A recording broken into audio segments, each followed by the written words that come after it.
Good morning. Another wildlife photography video today. The plan is basically I want to kind of showcase, well not showcase, but just show that you don't need to travel hundreds of miles or have to spend, you know, a couple £100 on private photography aids when there's places on your doorstep that are just as good. You know, you don't need to go to places that are specifically designed for photography to get decent wildlife photos. So I'm gonna have to film this in two parts, I think. Obviously you'll not notice that on the video unless my clothes change and the weather changes, but I'm going to be starting off at Thornes Park in Wakefield. There's a little pond, and I'm sat just across from it now, and you know there's plenty of birds, there's some nice light on it, it's a lovely day. I'm wrapped up warm, I've got my thermals on and my gloves in the boot, but I'm going to start here and then I'm going to move on to Newmiller Dam, which, you know, you can get a pretty good walk round. That's a big lake. I have seen plenty of wildlife on there before. You know, they get things such as goose-anders and great crested grebes, and I'm not particularly sure if there's a great deal in the woods. That might be for another day, because the walk around the lake can be a decent chunk of time, and I want to be able to finish off, well, this first part of the video, if you like, at Fairburn RSPB Nature Reserve, as a lot of the days that have been so far, I think for the past month or so, they've had starlings murmuration on an evening up on the top lakes. So I want to be able to see if I can get up there, get some video of that, get a few shots, because I've not seen a murmuration for quite a few years now, and hopefully the weather stays as it is, because it's a beautifully clear day, blue sky, sunshine, so it should hopefully make for some quite nice sunset photos of the murmuration if it happens. I'm not sure if it happened last night, but I know it has done most nights this week and since Christmas, so fingers crossed. I'm kind of hoping that this works out, and it just shows that I'm trying to travel at maximum 30 minutes drive from home, because I know a lot of people won't be in the position to be able to travel 2-3 hours for photography hides, or be able to get to Africa for safaris, or you know, that sort of thing, that do cost a lot of money and are a big commitment. You know, you're chucking the cost of lenses and cameras these days as well, and it makes for a do really. So I just want to show that, especially if people are just starting out, the best places to start are on your doorstep. You know, that's how I learned, and I'm probably going to look like a little bit of a hypocrite really, you know, with the gear that I'm using, but I'm extremely lucky that I've had a great start into photography through my parents, who bought me my first lens and camera, and I've just been in the fortunate position that I've been able to upgrade myself throughout the years. And you know, you don't need hundreds of thousands of pounds worth of camera gear to get good photos of wildlife, especially if you come to places like I'm going to try and visit today. So yeah, fingers crossed to get some nice photos. There's, you know, the sun's still low this time of morning. I mean, I think it's about 9:15 in the morning, but there's already some nice sunshine on parts of the little pond at Thornes Park. And you know, the bonus of this time of year is that there's no leaves on the trees, so even low sunshine does come through onto what you're trying to photograph. So you know, we'll see how we go, but yeah, so fingers crossed it all pans out as I'm hoping, and thank you for watching. So here we go. So let's just get me being a little bit of a hypocrite out of the way first. So I'm using at the minute, my Canon 300mm 2.8. It's on a Canon R5, I think, because it's not actually my camera. It's my next door neighbour's, which he very kindly lets me borrow, as I definitely need a mirrorless camera now, as they are absolutely incredible bits of kit to use. Mounted on a Gitzo tripod, probably the best tripod I've ever used. So now that that's out of the way, this is the actual pond at Thornes Park, and like I say, there's there's plenty of stuff, plenty of subjects. Pigeons, never really seem to be that scared of humans, so you can get quite close to them. I know they're not the most glamorous of subjects, but yeah, as you can see, just wait for a bit more light. There's a little bit of light just here on some birds and just off to the side here. So we'll see what we get.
Like an absolute fool, I meant to bring a bit of bird food, get a bit more activity going in the birds, and as I've come to get it out of the bag, I've realised I've left it at home.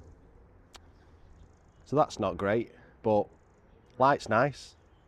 Wrong direction though. I've only just realised, and for some reason I should have known, that really 90% of the shots that I've seen are into the sun, so they're not working really. But I've got some nice stuff. It's a very good place for portraits. Nice tight shots on the birds. Plenty of friendly robins knocking about. It's a good place. It's a nice place to get out with the camera. So I think I'm probably going to head over to Newmiller Dam now and try my luck there, which it could be a little bit more challenging, but we'll see how we go on.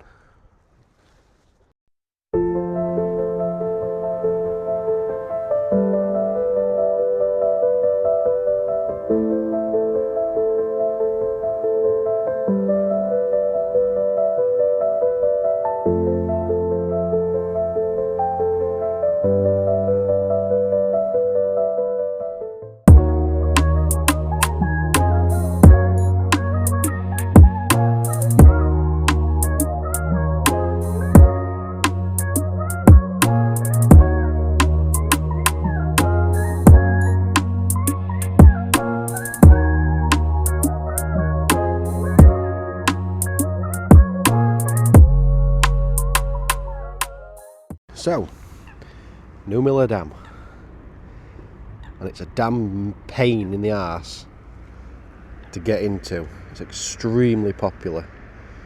Dog walkers, families, especially with it being between Christmas and New Year. But it's promising. There's a goose under, a female one I think I've seen already, so fingers crossed.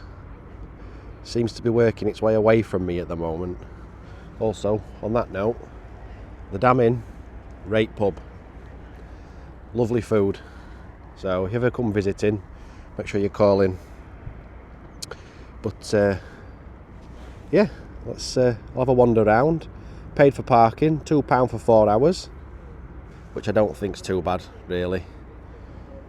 So you start walking down here and you can literally walk the entire length of the lake back to the car park, which is just over there. I'm not sure how far or how long it'll take to walk round, but we'll see.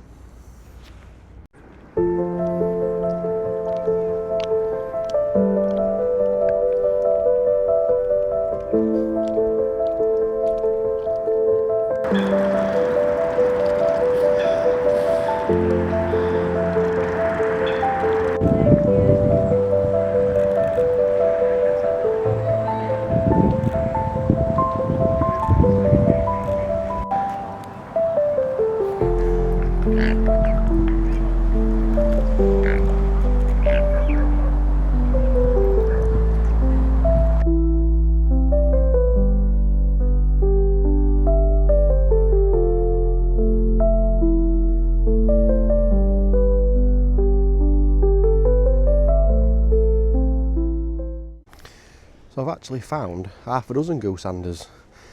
There's a few females over here, and there's one male just over here. Fingers crossed I can get a bit. I've got a shot of one of the other females, and I'm hoping the heron over here makes an appearance as well. So far it's been a little bit of a bust. I think I've got one or two decent shots of one gooseander. I'm right up at the top end of the lake now. I mean, come another day and you could have anything sat on these trees in the middle of the lake. But, you know, I'm out, weather's nice.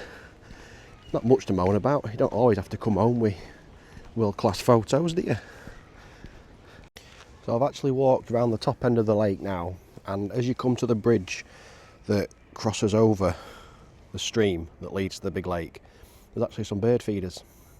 So it's a fantastic spot, just for little garden birds, blue tits, great tits, robins. But it's a nice little spot, definitely.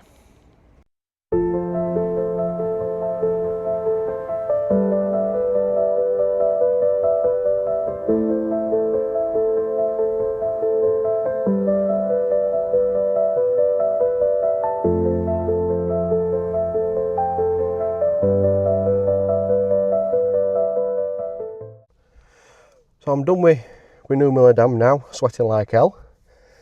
All in all, I think I've been here about an hour and a half, roughly.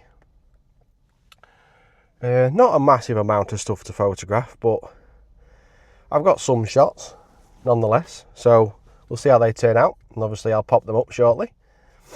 So the plan now is I'm actually going to head off to Fairburn, forgot name then.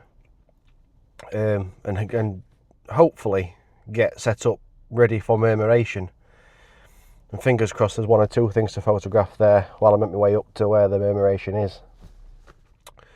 So I'm going to ring the wife as well, see if she wants to come.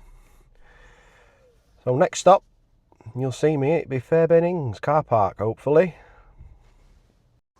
So Fairburn car park, £4 all day, or free for RSPB members. You just leave your membership card on your dashboard. I forgot mine, so I've paid, you know, goes to a good cause. It's bloody freezing, the light's disappearing, but I'm going to find out what crack is with murmuration location and head on up there, so see what we see along the way.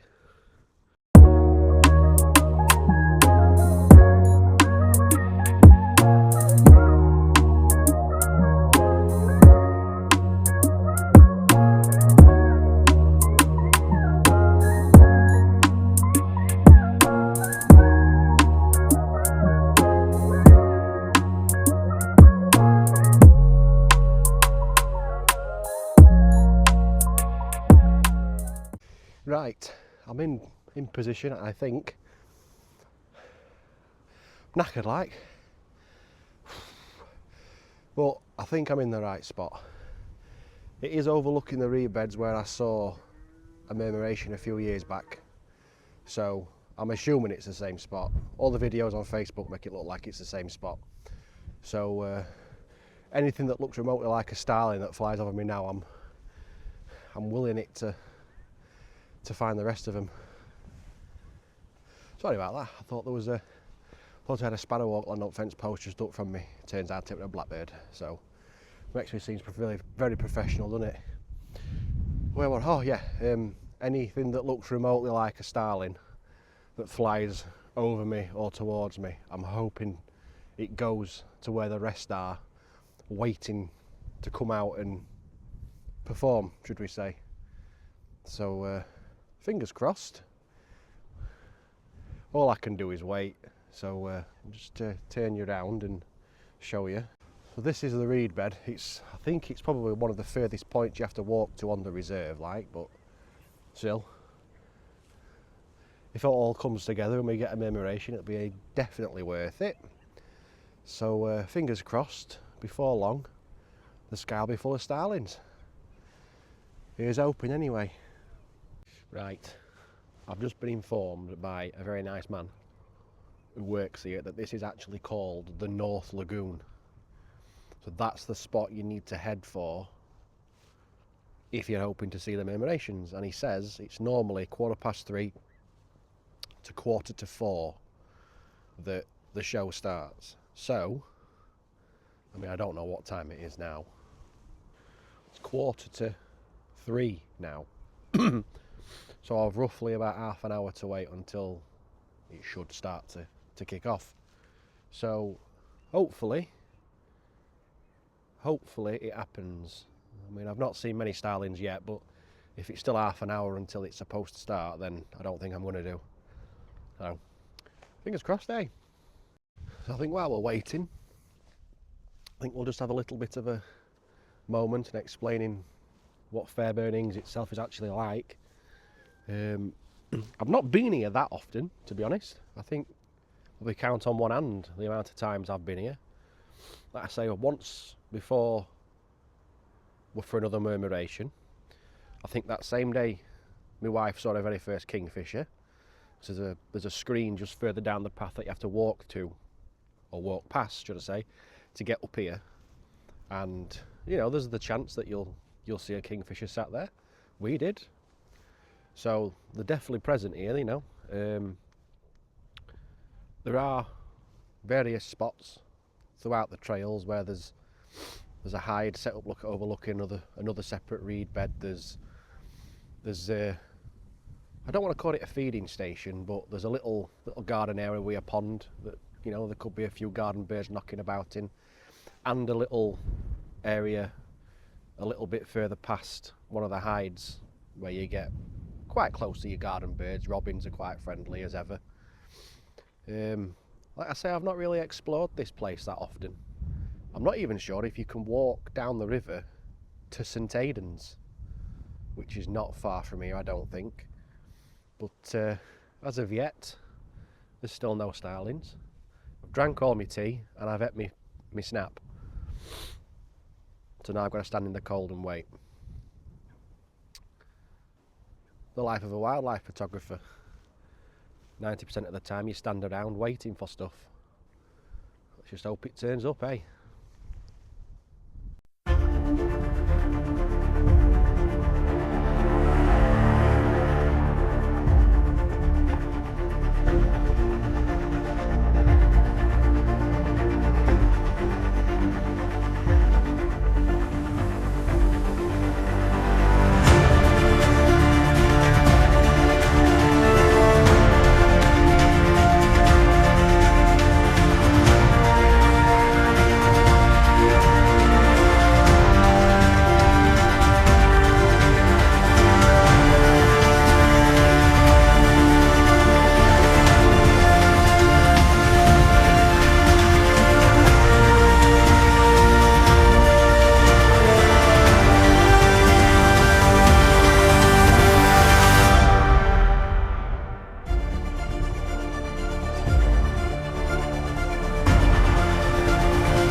RSPB St Aidens this morning to finish off the video.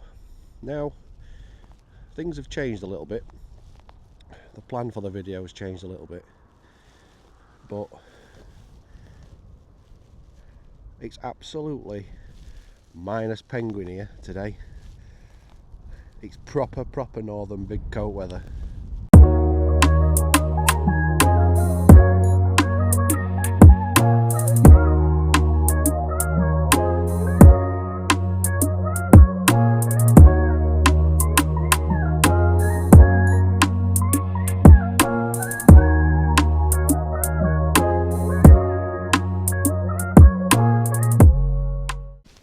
So I'm down on the main footpath now. I've already had a kestrel on the big old mining equipment, and as I was walking down filming my little B-roll bit, thought a stone chat popped up. I think I got a half decent shot, but I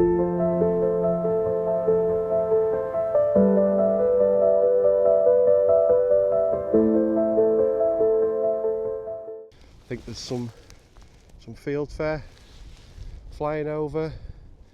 You know, this area here gets owls. I've seen short-eared owl here. It's very popular for the kestrel to hunt. I'm hoping I'm actually going to find something on berries today. I don't know if there's many berries knocking about like, but we shall find out.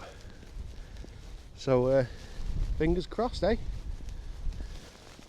I've just got some lovely shots of a redwing. I've had a bit of breakfast on the berries, so I think everything seems to have disappeared from here now, so I think I'm just going to move on and see what else we can find.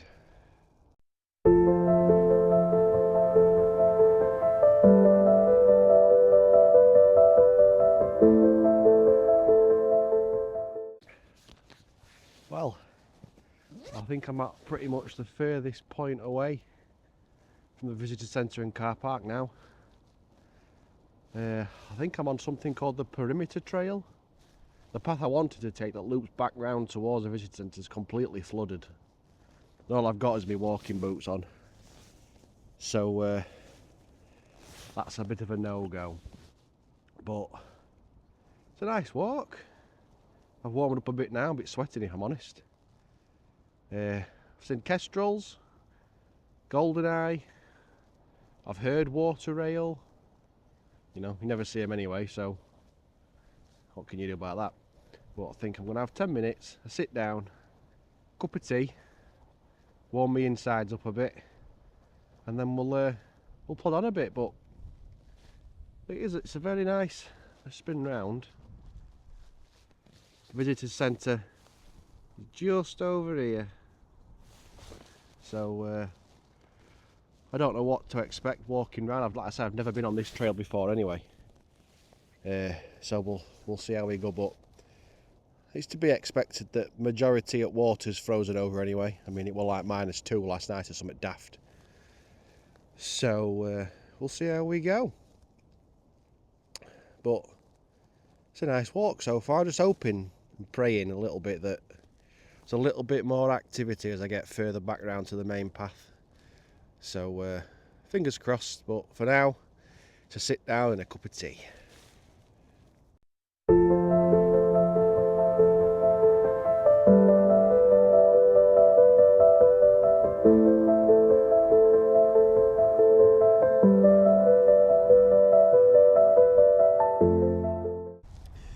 Obviously, with it being a couple of days later after when the start of the video was filmed, just thought I'd mention I've swapped gear for today, and I brought something a bit more manageable to walk round. The 100 to 400 Mark II. It's still on the same R5, but it's a hell of a lot easier to walk round with this than carrying a big 300mm 2.8.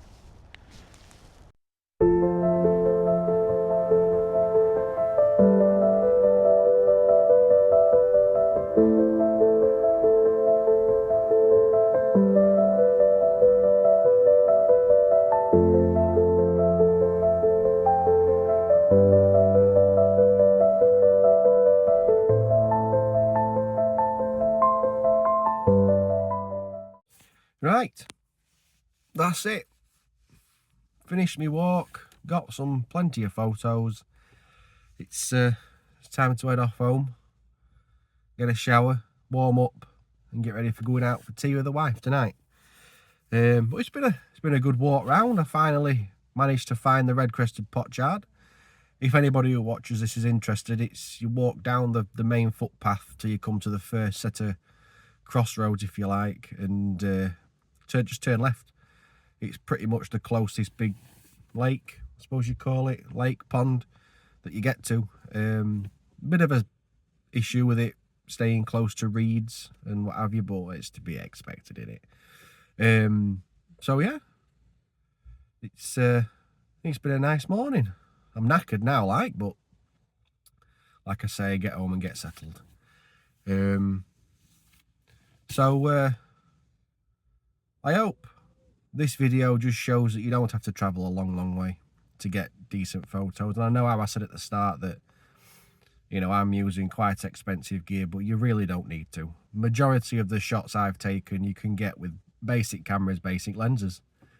You know, it's a fantastic way if you're starting out to practice, get to know your camera, get to know what the birds are like, what they do, habits, you know, because as daft as it sounds, each bird is an individual, and some prefer one area of a pond, some prefer another area of the pond. You know, they'll have moments of activity, moments of, well, for lack of a better word, laziness. So yeah, I think it's I think it's going to come out as I hoped, and I hope it does. So thank you for anybody who's watched. Happy New Year. I can say that now I've finished the video, as it's, you know, a couple of days after New Year now. I started the video before New Year. But yeah, thank you for watching. I hope you've enjoyed it. Any shots that I've not included throughout the video that I'm pretty pleased with, I'll leave you with them now. Thank you.